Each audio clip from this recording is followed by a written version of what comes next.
खुलुमबाय गोजोन फुंबिलि बयनिसिमबो गिबियावनो दैमारि बड' निउज चेनेलनिफ्राय नोंथांमोनखौ बरायनानै लाग्रोनाय जाबाय।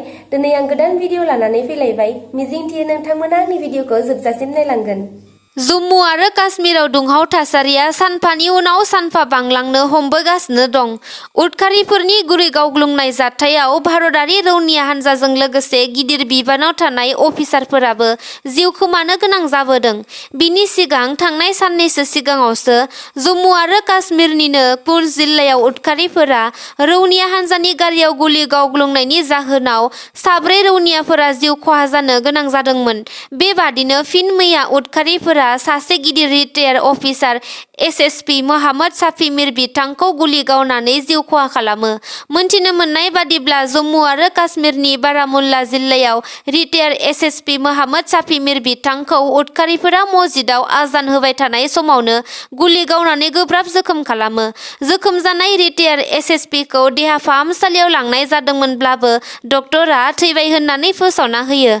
थैनाय रिटायार एसएसपि मोहाम्मद शाफि मिर बिथाङा जम्मु आरो काश्मीरनि काठमुला श्री बारामुल्लानि थागिबिमोन।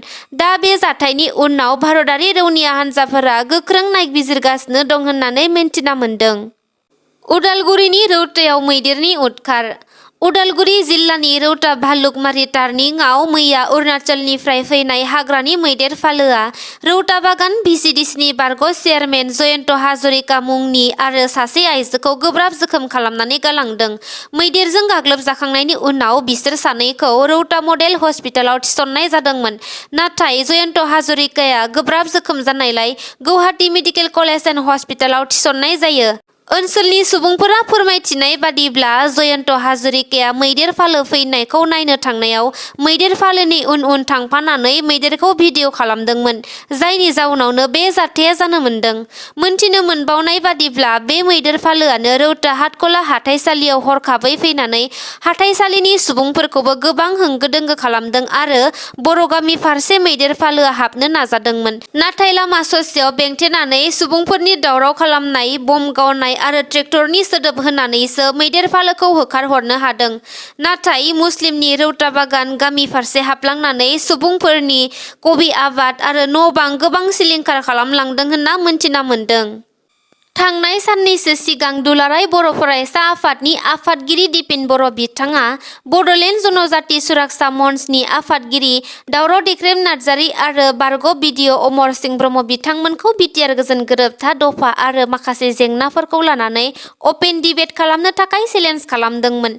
जायखौ लानानै अमर सिंह ब्रह्म आरो दावराव देख्रेब नार्जारि बिथांमोना गांसे लिरनाय लाइजामनि गेजेरजों बे अपेन डिबेटनि चेलेन्जखौ आजावनानै लाबाय होननानै दुलाराय बर' फरायसा आफादनि आफादगिरि दिपेन बर' बिथांनिसिम गांसे लाइजाम दैथायहरदोंमोन आरो थाबैनो बे अपेन डिबेटखौ खुंफुंनो थाखाय खावलायदोंमोन।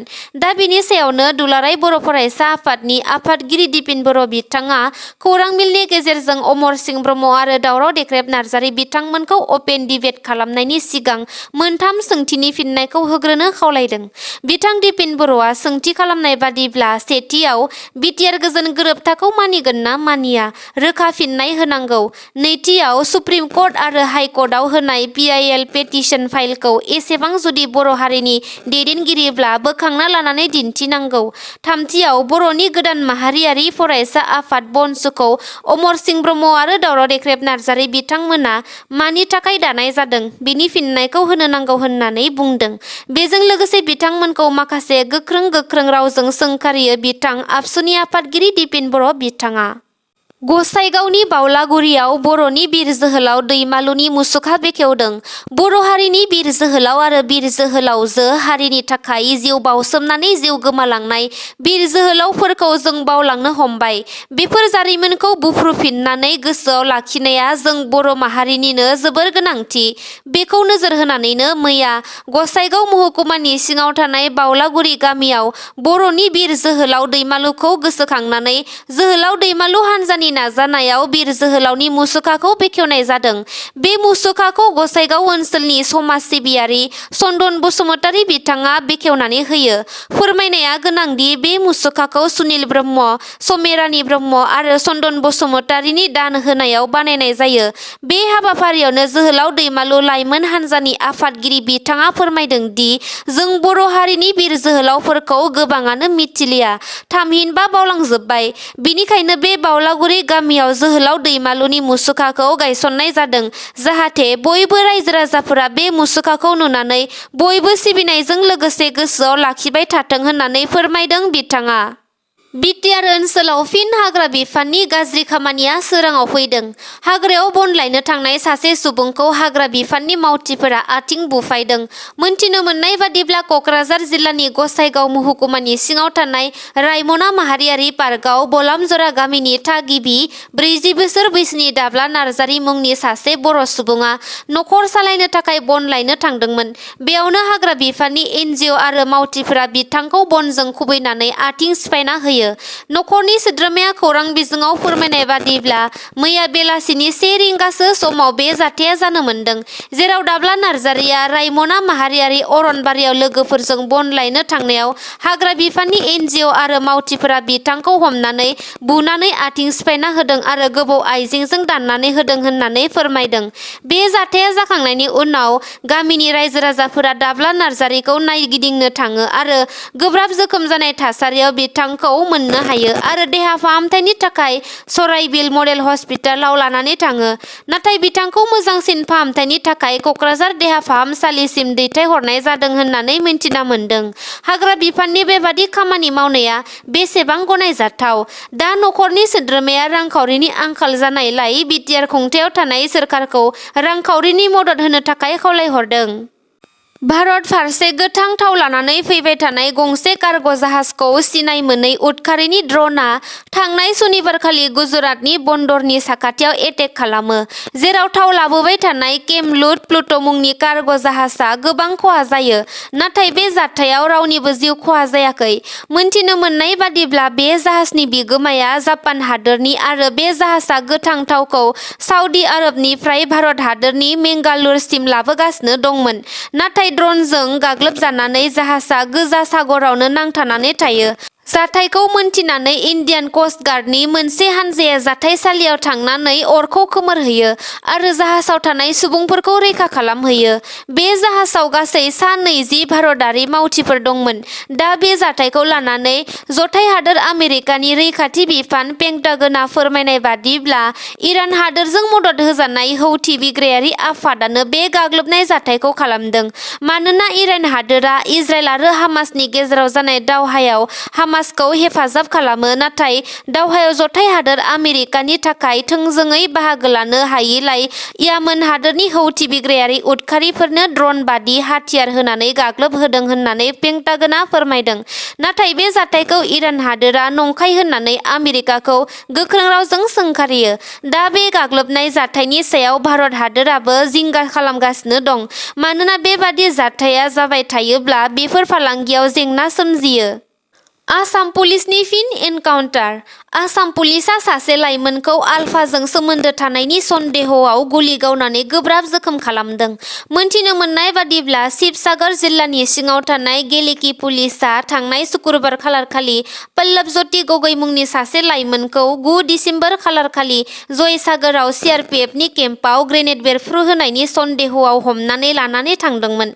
हरसे पुलिस थानायाव लाखिनायनि उनाव बिनि अखानायै फुंबिलियाव पुलिस बिफाना बिथांखौ न'सिम लानानै फैफिनदोंमोन आरो बिथांखौ न'आव गथायनानै होबाय होननानै बिमा बिफानिफ्राय गांसे लेखायाव सहि लादोंमोन।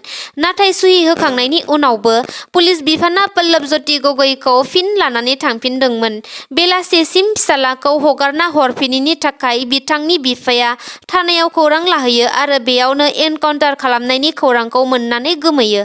बिथांनि बिफाया फोरमायनाय बादिब्ला 9 दिसेम्बर खालारखालि पल्लव ज्योति गगैआ मानसिया बिसोरजोंनो न'आवनो टिभि नायगासिनो दंमोन अब्ला माबोरै CRPF केम्पआव ग्रेनेड खुबैनो हानो होननानै खौरां बिजोङाव फोरमायदों। गुबुन फारसेथिंजाय आसाम पुलिस बिफाना फोरमायनाय बादिब्ला पल्लव ज्योति गगैया CRPF केम्पआव ग्रेनेड खुबैनाय जाथायाव थोंजोङै सोमोन्दो दंमोन आरो थांनाय 2019 मायथाइयाव आलफा उदांनि केम्पआवबो दान मोनसे थानानै फैफिनदोंमोन होननानै पुलिस बिफाना गांसे प्रेस रिलिजनि दारै फोरमायदों।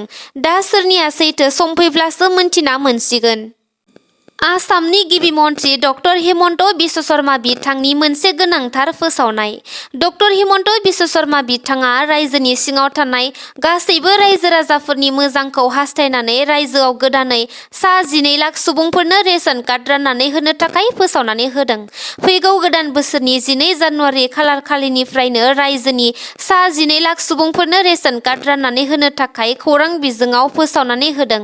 बे रेशन कार्डखौ थाइसेबो रां होनाङा जासे मोननो हागोन आरो सिगां समाव 2 लाख रां एबा बेनि खमसिन रां खामायनाय नखरफोरनोल' रेशन कार्ड होनाय जायोमोन।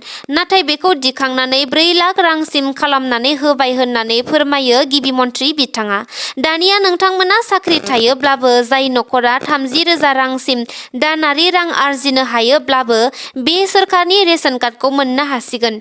बे बिथांखिखौ मिरु सोरखारनि वान नेशन वान राशन बिथांखिनि दारैनो लानाय जादों होननानै मिन्थिना मोन्दों। बे गोदान रेशन कार्डखौ मोननो थाखाय नोंथांमोना ओनसोलनि समाबाय एबा बाङाय बेसेनारि गलाफोराव खौरां लानो हागोन।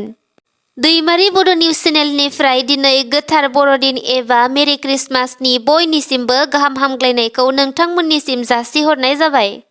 नोंथांमोना आंनि भिडिअखौ नायनानै मोजां मोनदोंब्ला अन्नानै लाइक, शेयार, कमेन्ट आरो साबस्क्राइब खालामनानै होदो। एसेनोसै, गोजोन्थों।